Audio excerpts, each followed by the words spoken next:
Just out here at a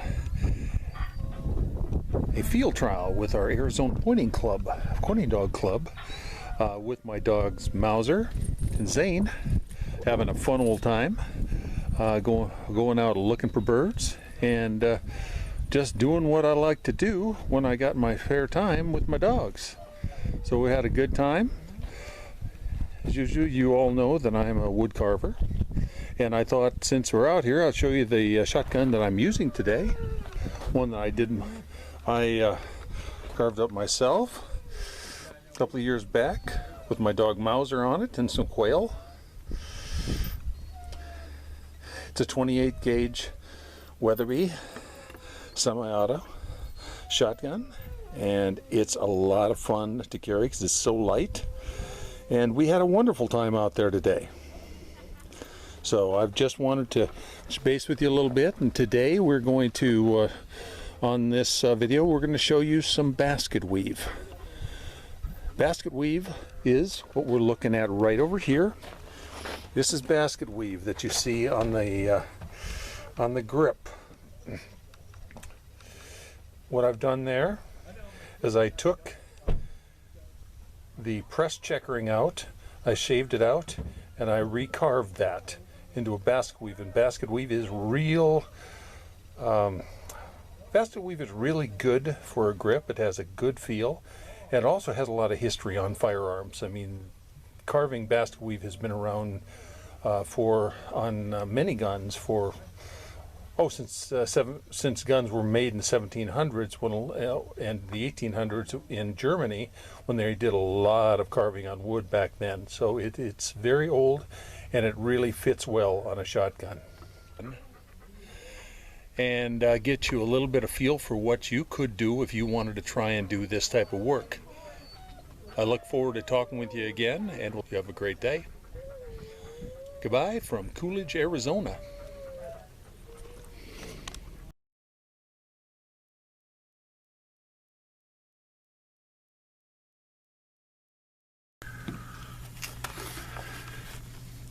What I'm going to go through here is a short tutorial on carving basket weave.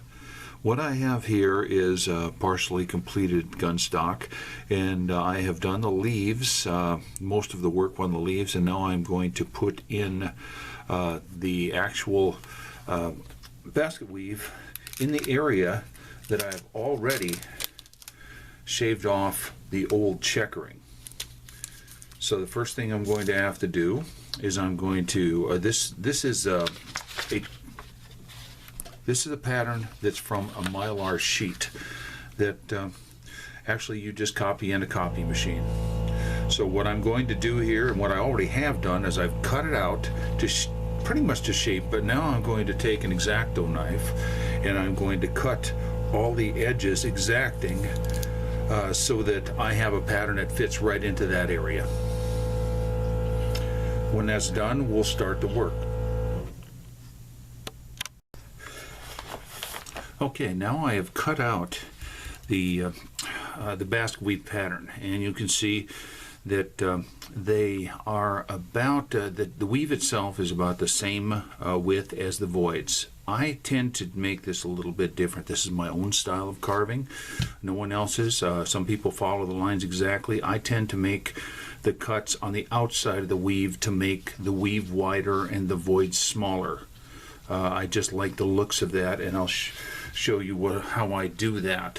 What I'm actually going to start with is I'm going to start with a little burr that is actually a straight carbide burr, and this straight carbide burr is, I believe what I have here is a 702. See if I can get it close so you can see it. And all I'm going to do is hold it at a 45-degree angle, and I'm going to cut all these points, all the lines, making sure I don't cut over the top of any lines. I'm just going to cut deep enough to give me just an idea where all these are when I take the pattern off.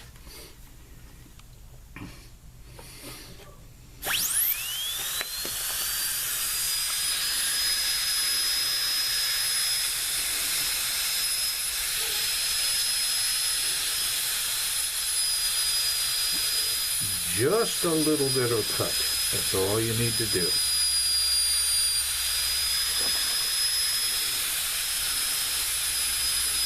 I'm not cutting the line, I'm cutting on the outside of the line. Make sure sometimes you may have to push the pattern down. You don't want it to come off on you. But I'm just, first I'm going one direction. Make sure all the pattern is down. So I'm on the outside of the lines. And because I'm going on the outside of the lines, the voids in between are going to be smaller.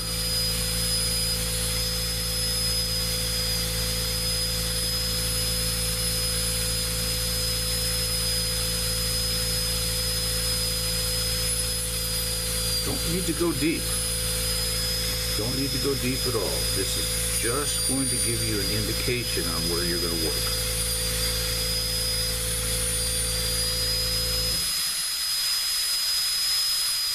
So holding it at a 45-degree angle, since it's a flat bottom carbide, will give you just a V cut down into the wood.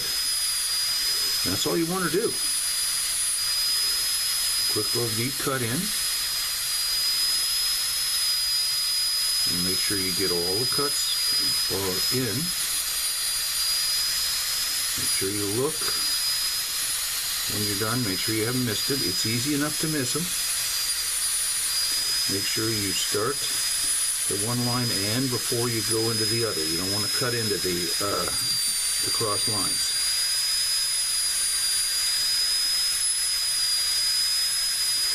Even the short little lines, you want to make sure you're putting them in.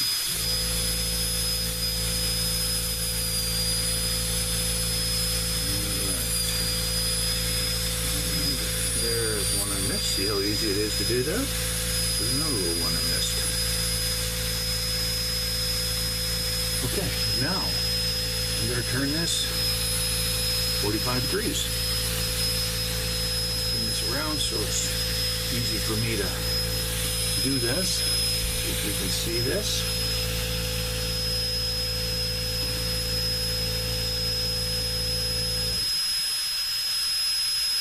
Okay, now we're going to do these.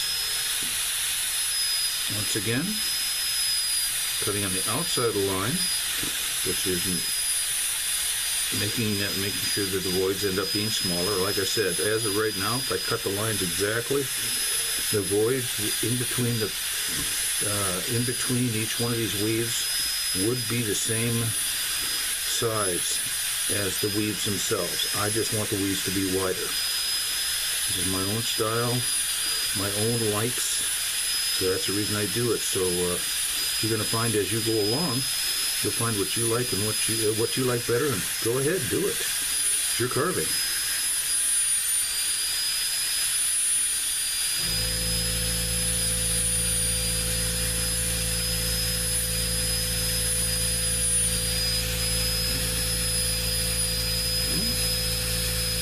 Almost done with all of this now. See, because this is a wide carving in the first place, there are not a lot of cuts in this area. I mean, you can do this if you were to copy this type of area, I should say this type of pattern, and copy it much smaller. It would take you a lot more time to do it. It would be a much different look, and there's nothing wrong with that. You just go with what you like. I like the look of the bigger weave, so that's the reason I go that direction. Okay, that is all the cuts. Now, a little bit time consuming, but now we've got to just kind of pull off all these little individual pieces. A little bit of a mess, but once we get them off, you'll see we'll have something to work with.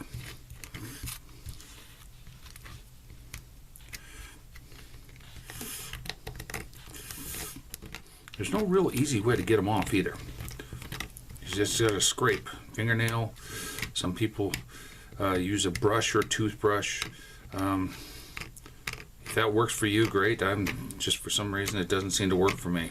The only thing I seem to be able to get them off is with my fingernail.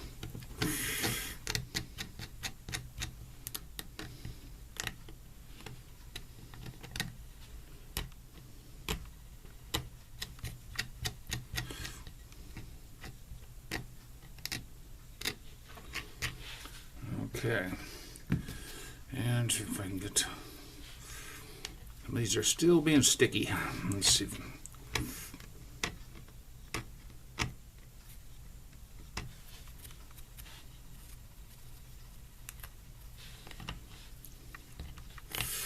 Okay. Now when you look a little closer at that, hopefully you can see that there are little cuts in there. Okay, so each one of those little cuts, the next step we're going to do is we're going to cut out the voids in between. Okay, so that's what we'll work on next.